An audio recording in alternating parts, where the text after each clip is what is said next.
ایک بات کر کے پھر میں اس ٹاپک کو انشاءاللہ اگلے ہفتے دوبارہ چھیڑوں گا, لیکن یہ بہت اہم بات ہے تو میں نے کہا یہ بات تو میں کر دوں. دیکھو میرے بیانات لوگوں نے سنے, شادیاں وادیاں بھی لوگوں نے کرنا شروع کر دیں, بیوہ عورتوں سے طلب, بہت سارے کیسز ہیں. میں اگر لکھنا شروع کرتا تو سینکڑوں کیسز ہیں جنہوں نے, مرد ہیں جنہوں نے دوسری شادیاں کی الحمدللہ, اور بیوہ عورتوں کو, طلاق یافتہ عورتوں کو, غریب عورتوں کا گھر بسایا. لیکن بڑی پرابلم یہ ہے کہ وہ شادی تو کرتے ہیں میرا بیان سن کے, آگے حقوق والا میرا بیان بولو بھائی نہیں سنتے. ایسے کیسز بہت آ رہے ہیں. بلکہ مجھ سے رابطہ بھی نہیں کرتے جب ان کی بیوی کو شکایت ہوتی ہے کہ تم نے مفتی صاحب کا بیان سنا تھا تو یہ میرا رائٹ ہے یا نہیں, اس کے بارے میں مفتی صاحب کو کال کر کے ذرا پوچھو. کہتے ہیں مفتی صاحب کو کال کی تو تمہاری ٹانگیں توڑ دوں گا میں. ہے بھائی, شادی کے مشورے بھی مجھ سے, سارے معاملات ہمارے چل رہے ہیں, لیکن جب حقوق کی بات آ رہی ہے تو پھر ٹانگیں توڑ دوں گا, یہ کر دوں گا, وہ کر دوں گا. بھائی اسلام کو پورا فالو کرو, آدھا فالو. یہ جو سوکنوں کے جھگڑے ہیں, چند پوائنٹ میں جلدی جلدی بتا دوں. آپ دوسری شادی کے بعد دوسری بیوی کو پہلی بیوی کے ساتھ بولو بھائی نہیں رہنے پر مجبور نہیں کر سکتے. آپ دوسری بیوی کو یہ نہیں کہہ سکتے کہ پہلی کو بہنوں کی طرح سمجھے اور بہنوں جیسا معاملہ کرے, یہ ظلم ہے. آپ دوسری بیوی سے پہلی بیوی کے بچے بول لو نا. ابے یار بالکل 2-3 منٹ رہ گئے بیان ختم ہونے میں. دوسری بیوی کو اس کا پابند نہیں کر سکتے کہ وہ پہلی کے بچے پالے, بلکہ اس کا بھی پابند نہیں کر سکتے کہ پہلی کے بچوں کو محبت دے. وہ دے اچھی بات ہے, نہیں دے تو یہ اس پر ذمہ داری. ابے بھائی آپ کسی محلے والوں کے بچوں سے زبردستی محبت کرو, یہ ہو سکتا ہے کیا؟ تو آپ کیسے ایک عورت کو کہہ سکتے ہو کہ آپ کی جو پہلی بیوی ہے اس کے وہ اس کے تھوڑی بچے ہیں, وہ تو آپ کو اچھے لگ رہے ہیں. اس کو بھائی آپ کے بچے سارے محلے کو تھوڑی اچھے لگیں گے. تو ایسے ہی آپ کی دوسری وائف کو پہلی بیوی کے بچے اگر اچھے نہ لگیں تو آپ اس کو, ہاں ظلم نہ کرے, بدتمیزی نہ کرے, بس اتنا کافی ہے. بات نہیں آ رہی میرا خیال ہے سمجھ میں. عجیب کیس ہے نا, دوسری کی لا کے پہلی کے پاس ڈال دیا اس کو. اب اسے کہہ رہے ہیں یہ بڑی ہے, ان کو سلام کیا کرو جھک کے, ہے بھائی. اور یہ میرے پھر ایسے کیسز بھی ہے دوسری شادی کی, جب دوسری بیوی کی باری ہے تو بچوں کی پلاٹون بھی ساتھ جا رہی ہے. اب وہ عورت کو غصہ آ رہا ہے کہ جب میری باری تھی تو میاں مجھے پورا چاہیے, صحیح ہے نا, یہ بچوں کے بغیر چاہیے. وہ کہہ رہے ہیں میرے بچے ہیں, میں جہاں جاؤں گا یہ آئیں گے. آپ دوسری بیوی کی پرمیشن کے بغیر پہلی کے بچوں کو اس کے گھر بولتے بول لو اللہ کا واسطہ ٹینشن میں ہوں, اس کے گھر نہیں لے جا سکتے. اس کا گھر اس کا ذاتی ہے, سمجھ رہے ہو. ہاں ترغیب دی جا سکتی ہے, بیگم یہ بھی پڑوسیوں کے نہیں ہیں, ٹھیک ہے میرے ہیں, محبت کر لو گی تو مجھے اچھا لگے گا. لیکن زبردستی آپ کسی کو گن پوائنٹ پہ کسی سے محبت کے بارے میں مجبور نہیں کر سکتے. اور اگر آپ نے بچے پلوانے ہیں تو پہلے ایگریمنٹ کرنا پڑے گا آپ کو. بیگم میں اس لیے شادی کر رہا تھا تم سے کہ مجھے پلوانے ہی پہلی کے بچے ہیں, وہ معاذ اللہ نہ کرے اس کو فالج ہے, بیمار ہے, تو بچے پالنے کے لیے مجھے ایک خاتون چاہیے, پہلے سے بولو اس کو. تو یہ 2 نمبریاں ہو رہی ہیں معاشرے میں, سمجھ رہے ہیں. پھر نکاح کرنے کے بعد چند دن تو بڑے مزے آتے ہیں, دوسری اس کے بعد دوسری کو لٹکا دیا, اس کے ٹائم ہی نہیں دے رہے. اور بعض دفعہ پہلی کو اگنور کر دیتے ہیں. دوسری شادی کی ہے, جو پہلی کے ساتھ معاملہ بالکل ہی کیا ہو گیا, ختم, اس کو بھول ہی گئے کیونکہ وہ بڑی ہو گئی ہے, وہ بوڑھی ہو گئی ہے, وہ اچھی نہیں لگ رہی. اچھی لگے نہ لگے یہ آپ کے پاس آپشن نہیں ہے کہ بیگم اگر اچھی نہ لگے تو آپ نہیں جائیں, یہ شریعت میں نہیں ہے. اچھی آپ کے باپ کو بھی اچھی لگنی لگے گی, وہ باپ کا مطلب اوریجنل باپ نہیں, یہ تو ایک دھمکی ہے. ایک صاحب مجھے کہنے لگے مجھے پہلی بیوی میں انٹرسٹڈ نہیں ہوں, یہ میں نے کہا تمہارے باپ کو بھی جانا پڑے گا. مطلب یہ کہ آپ کو جانا پڑے گا, نہیں آپ کو لازمی جانا پڑے گا. کیونکہ جب ہم 4 شادیوں پہ بات کرتے ہیں تو قرآن نے کیا کہا ہے, وَإِنْ خِفْتُمْ أَلَّا تَعْدِلُوا, اگر برابری نہیں کر سکتے فَوَاحِدَةً, پھر زیادہ فری ہونے کی ضرورت نہیں ہے, ایک پر گزارا کرو. تو کریں ضرور, میں یہ نہیں کہہ رہا نہیں کریں, لیکن مسائل پہلے علماء سے پوچھ لیں کہ کیا میں بھائی آپ زبردستی بیوی اور ماں میں اگر نہیں بن رہی اور بہت زیادہ لڑائیاں ہو رہی ہیں تو آپ کو الگ گھر لے کے دینا پڑے گا.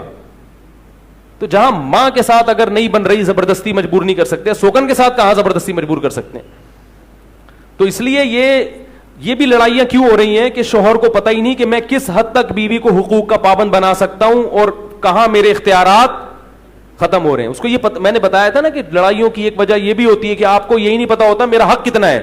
تو مرد کو یہی نہیں پتا کہ میرا بیوی پر حق کتنا ہے, اس سے آگے میں تجاوز بولو بھائی نہیں کر سکتا, اس سے آگے نہیں بڑھ سکتا میں.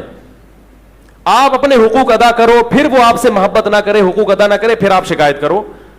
اگر مرد حقوق ہی ادا نہیں کر رہا تو پھر عورت کے لیے شوہر کے وہ حکام نہیں ہے جو حدیث میں آتے ہیں کہ اگر میں کسی کو حکم دیتا کہ سجدہ کرے تو شوہر کو سجدہ کرے.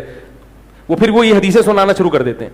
اس شوہر کا اتنا بڑا حق ہے کہ اس کے سامنے آواز اونچی کرنے کی. ایک خاتون نے مجھے بتایا, کئی مہینے پہلے کی بات ہے, ہم پھر ایسے اسٹائلش مشورے بھی دیتے ہیں بدماشی والے, کہ میرا میاں نہ نان نفقہ دے رہا ہے اور میں اپنے شوہر کی تیسری بیوی ہوں, لا کے مجھے پہلی کے ساتھ ڈال دیا ہے.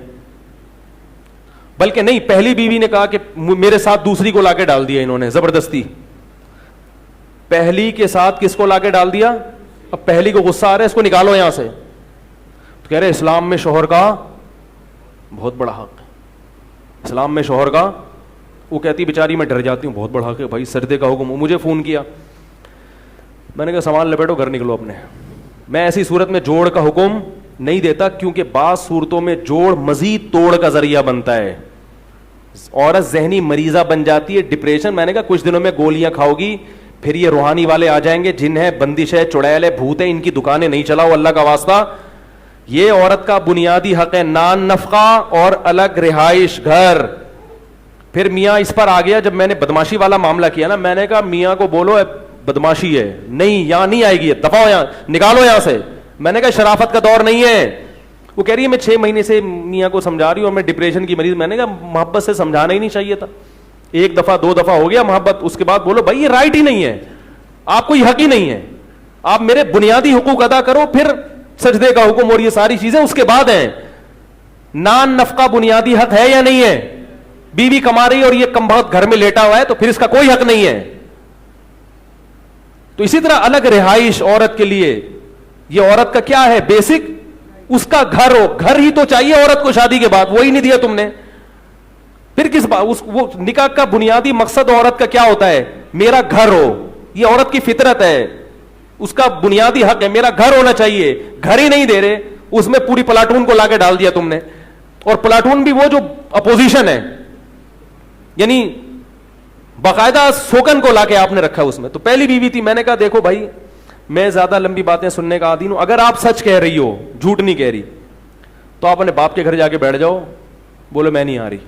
کہتی ہیں وہ طلاق کی دھمکی دیتا ہے. میں نے کہا اس سے بولو دے دو طلاق, کیونکہ اس پوزیشن میں ذہنی مریضہ بننے سے بہتر ہے کہ آپ اپنے باپ کے گھر آرام سے زندگی گزارو. اور میں نے کہا بدماشی کے بغیر یہ ماننے والا نہیں ہے. تو ہم بدماشی والے مشورے بھی الحمدللہ پبلک کو دیتے ہیں, اللہ کا شکر ہے. وہ پھر کچھ ٹھیک ہوا کم بخت. ہاں وہ کہنے لگا کہ اچھا یوں ہے تو یوں ہے, تو میں کچھ دن بعد کر لوں گا. میں نے کہا کچھ دن بعد جب اس سے بولو کر لوں گا تو اتنے دن تک میں اپنے ابا کے گھر بیٹھوں گی, ٹھیک ہے, یہاں نہیں رہوں گی. میں نے کہا یہ نہیں کرے گا, اس کے جو آپ نے حالات بتائے ہیں یہ نہیں کرے گا. کیونکہ فری پھوکٹ میں جب کوئی چیز ملتی ہے نا انسان کو بغیر ذمہ داریوں کے, تو ہر آدمی پھر دوسرے کو دبانے کی, وہ کہتا ہے یار الگ گھر میں کتنا کرایہ, گیس بجلی کا بل, پھر اس کی نگرانی, یہ اتنی ٹینشن, ابھی مزے آئے دونوں ایک ہی گھر میں ہیں, کیا ضرورت ہے. تو پھر اسلام ان کو نظر نہیں آئے گا, ٹھیک ہے نا. تو یہ بعض چیزیں بدماشی. میں نے کہا اس کو بولو کوئی شور وور نہیں ہے, سوگن کو یہاں سے فوراً. میں نے کہا نہیں تو آپ اس کا سامان سارا باہر نکال دو. واقعی میں نے مشورہ دیا, آپ حیران ہو کہ کیسے الٹے الٹے مشورے دے رہے لوگوں کو. میں نے کہا اس کو بولو سامان یا تو اپنا سامان نکال کے گھر جاؤ, یا اس کو سوگن کا سامان اٹھا کے سڑک پہ پھینک دو. اور وہ طلاق کی دھمکی دے رہے, اس نے بولا دے دو. اس سے بولے کیا چاہیے مجھے, طلاق دینی ہے. تو مرد بلیک میل کرتا ہے طلاق کی دھمکیوں سے, اور عورت بلیک میل کرتی ہے بچے لے کے بھاگ جاؤں گی. جہاں کوئی اس دھمکیوں سے متاثر ہو گیا تو بس بیڑا ساری زندگی کے لیے. اگر بیوی اللہ نہ کرے نالائق ہے اور وہ دھمکی دے رہی ہے بچے لے کے بھاگ جاؤں گی, اس کو بولو بھاگ جاؤ اگر آپ صحیح ہیں. اور اگر عورت غلط صحیح ہے. اور مرد اس طرح کی چھوٹی موٹی باتیں نہیں, سب جگہ پورا صحیح کوئی بھی نہیں ہوتا ہے, تو بنیادی حقوق کی بات کر رہا ہوں. اگر وہ نہیں دے رہا اور طلاق کی دھمکیاں دیتا ہے تو کبھی بھی عورت کو ان دھمکیوں سے متاثر نہیں ہونا چاہیے. بولو بلیک میل کر رہے ہو, دے دو, اور دے دے, کوئی مسئلہ نہیں ہے. اس طرح سے رہنا, دیکھو اسلام میں نکاح کے ساتھ طلاق کا بھی ایک اللہ نے اسی لیے رکھا ہے کہ یہاں تک نوبت نہ آئے. تو اس لیے یہ بھی ایک بات ہے کہ لوگوں کو یہ نہیں پتا ہوتا کہ میرا حق کتنا ہے, میں کتنا عورت پہ رائٹ ہے کہ کہاں تک اس سے میں خدمت لے سکتا ہوں, اس سے زیادہ اللہ نے مجھے اختیارات نہیں دیے. اور نہ خواتین کو پتا ہوتا ہے کہ میں کتنا شوہر سے حقوق لے سکتی ہوں, اس سے زیادہ کا اللہ نے مجھے حق نہیں دیا. بس جس کی لاٹھی اس کی بھینس, جو جتنا جس کو دبا سکتا ہے نا اس کو دبانے کی کوشش میں لگا ہوا ہے. اگر عورت شریف مل گئی تو مکمل اس کو دبا دیتا ہے مرد, اور شوہر شریف مل گیا تو خواتین اس کے پورے سرنج سے خون چوس چوس کے اپنے بھائی کے چڑھا رہی ہوتی, خون بھی اس کا لے لو, اپنے رشتہ داروں کو دے دو. تو یہ دور بدماشی کا چل رہا ہے. تو اللہ کے بندو, دنیا میں کر لو گے بدماشی, آخرت میں اس کا حساب دینا پڑے گا. اس لیے اللہ تعالیٰ کو ظلم, حدیث میں آتا ہے ظلم ظلمات یوم القیامہ, یہ ظلم قیامت کے دن اندھیروں کی شکل میں آئے گا, گلے پڑ جائے گا. تو آپ کو جیسے یہ پتا ہونا چاہیے کہ دوسرے کا حق مجھ پر کتنا ہے, میرا حق دوسرے پر کتنا ہے, یہ بھی پتا ہونا چاہیے کہ مجھ پر دوسرے کا حق, بولو بھائی, کتنا ہے, میں کتنا دوسرے کو مجبور کر سکتا ہوں, اور کہاں تک اللہ نے مجھے اختیارات نہیں دیے. اللہ تعالیٰ سے دعا ہے اللہ تعالیٰ سمجھنے کی, عمل کی توفیق عطا فرمائے.